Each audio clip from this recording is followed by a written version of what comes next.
Ah, prendre le tram en décembre à Strasbourg, c'est un peu comme participer à un marathon de survie multisensorielle. Vous pensiez juste monter dans un transport en commun?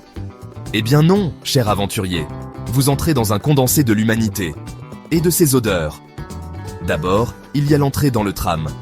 Une véritable bataille navale, où chaque centimètre carré de votre espace vital est une île convoitée. Vous êtes dyspraxique? Parfait, parce que si vous n'avez jamais su calculer les distances, vous allez découvrir un talent inattendu pour esquiver les coups de sac, les poussettes et même, tenez-vous bien, un chien déguisé en lutin. Et tout ça en marchant en apnée.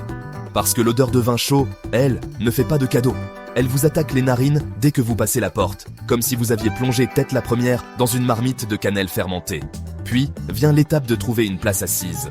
Enfin, trouver, c'est un grand mot. Si par miracle un siège est libre, il est probablement recouvert d'une fine couche de Nutella.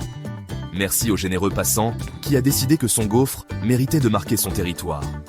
Vous hésitez une seconde, mais votre côté allergique décide que vous préférez encore rester debout, accroché à une barre métallique visqueuse. Parce qu'évidemment, quelqu'un avec des doigts sucrés est passé par là. Ah, et les passagers, parlons-en. Celui qui a trop bu de vin chaud et qui vous raconte sa vie avec une haleine capable de déloger un mur porteur. La famille nombreuse qui a décidé que le tram était une extension du marché de Noël déballe ses bretzels géants et s'étale comme si elle était dans son salon. Et bien sûr, le fameux mangeur de churros au Nutella, votre ennemi juré, celui qui n'a pas compris qu'on ne barbouille pas les sièges de chocolat en public. Et les conversations, mon Dieu. Entre deux annonces incompréhensibles au haut-parleur, vous avez droit à un mélange de discussions criardes sur des sujets cruciaux comme l'endroit où trouver la meilleure tarte flambée et des touristes émerveillés qui s'extasient sur les décorations lumineuses comme si c'était un miracle divin. En tant qu'allergique, c'est un cauchemar.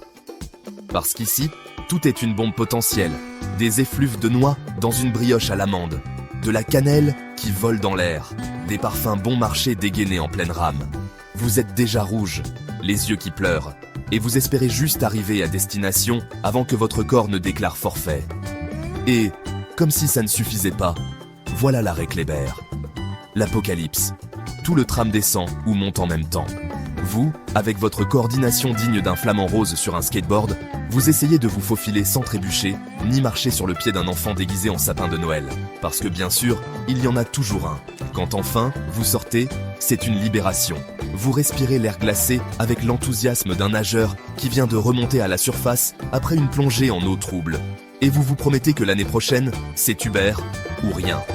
Mais bon, vous savez que vous reviendrez, parce que vous aimez ce marché de Noël autant que vous le détestez. Ah, Strasbourg en décembre, tu es vraiment unique et légèrement toxique.